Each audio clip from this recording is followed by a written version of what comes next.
అంతర్జాతీయంగా విశేష ప్రాచుర్యమున్న ఆధ్యాత్మిక ఉత్సవం మహాకుంభమేళాకు అశేష జనవాహిని తరలివస్తోంది. రేపటి సంక్రాంతి పుణ్యస్నానాల కోసం వచ్చిన భక్తకోటితో అలహాబాద్ జనసంద్రమైంది. నాగ సాధువులు, భక్తులు సహా విదేశీ పర్యాటకులతో త్రివేణి సంగమ తీరాలు కిటకిటలాడుతున్నాయి. కుంభమేళా విజయవంతంగా నిర్వహించేందుకు ఉత్తరప్రదేశ్ సర్కారు అన్ని ఏర్పాట్లు చేసింది. ప్రపంచంలోనే అత్యధికులు హాజరయ్యే ఆధ్యాత్మిక ఉత్సవం మహాకుంభమేళాకు సర్వం సిద్ధమైంది. 12 ఏళ్లకోసారి జరిగే ఈ అపూర్వ ఘట్టంలో పాల్గొనేందుకు దేశ విదేశాల నుంచి లక్షలాది మంది భక్తులు అలహాబాద్కు తరలివస్తున్నారు. దిగంబరులైన నాగసాధువులు, మత పెద్దలు, హిందూ సంప్రదాయ భక్తులు సహా దేశ విదేశాల నుంచి తరలివచ్చిన సందర్శకులతో ఇప్పటికే అలహాబాద్ జనసంద్రమైంది. భజనలు, కీర్తనలతో భక్తులు వెంటరాగా పీఠాధిపతులు ఊరేగింపుగా తమ శిబిరాలకు చేరుకుంటున్నారు.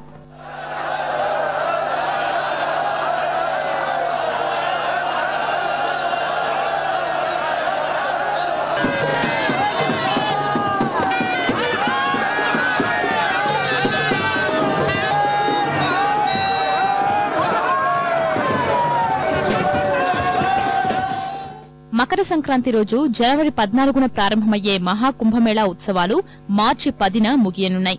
హిందూ పురాణాల ప్రకారం దేవతలు, రాక్షసుల మధ్య జరిగిన సాగర మథనంలో అమృత కలశంలోని 4 బిందువులు దేశంలోని 4 చోట్ల జారిపడ్డాయట. గంగా, యమున, సరస్వతి నదుల త్రివేణి సంగమంలో ఓ బిందువు రాలిపడగా మహారాష్ట్రలోని నాసిక్, ఉజ్జయిని, హరిద్వార్లోనూ మరో 3 అమృత బిందువులు పడ్డాయని పురాణాలు చెబుతున్నాయి. అమృత కలశం కోసం ఆకాశంలో దేవతలు, రాక్షసులు 12 రోజుల పాటు సాగర మథనం చేశారు. స్వర్గంలో 12 రోజులు, ఇహలోకంలో 12 ఏళ్లతో సమానమట. అందుకే మహాకుంభమేళా 12 ఏళ్లకు ఒకసారి నిర్వహిస్తారు.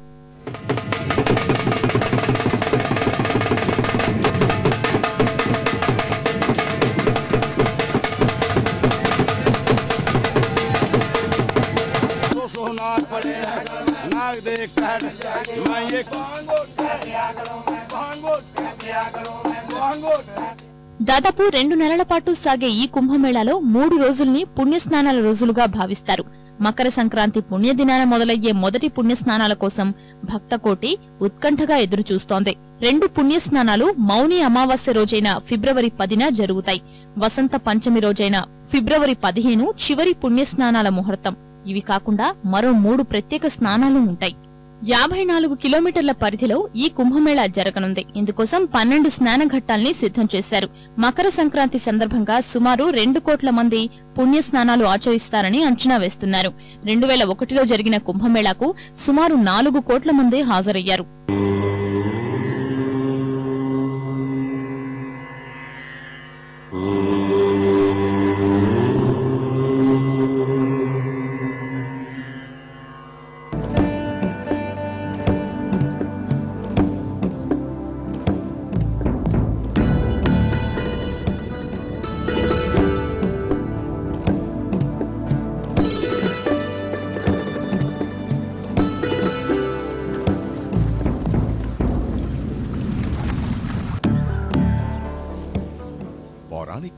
కోట్ల సంఖ్యలో భక్తులు హాజరయ్యే మహా ఉత్సవం కావడంతో అధికారులు ప్రత్యేక రక్షణ చర్యలు చేపట్టారు. వాహనాల తనిఖీలు, స్నానఘట్టాల వద్ద భద్రతా చర్యలు కట్టుదిట్టం చేస్తున్నారు. ఎక్కడికక్కడ పోలీసు సహాయ కేంద్రాల్ని ఏర్పాటు చేశారు. పోలీసుల తనిఖీల తరువాతే భక్తులు స్నానఘట్టాలకు చేరుకుంటారు. మొత్తం 30,000 పోలీసు బలగాల్ని మోహరించారు. ఉగ్రవాద దాడుల్ని ఎదుర్కొనేందుకు పేలుడు పదార్థాల గుర్తింపు యంత్రాంగం, తొక్కిసలాటలు, నేరాల నివారణను సీసీటీవీలతో ఎప్పటికప్పుడు పర్యవేక్షిస్తున్నారు.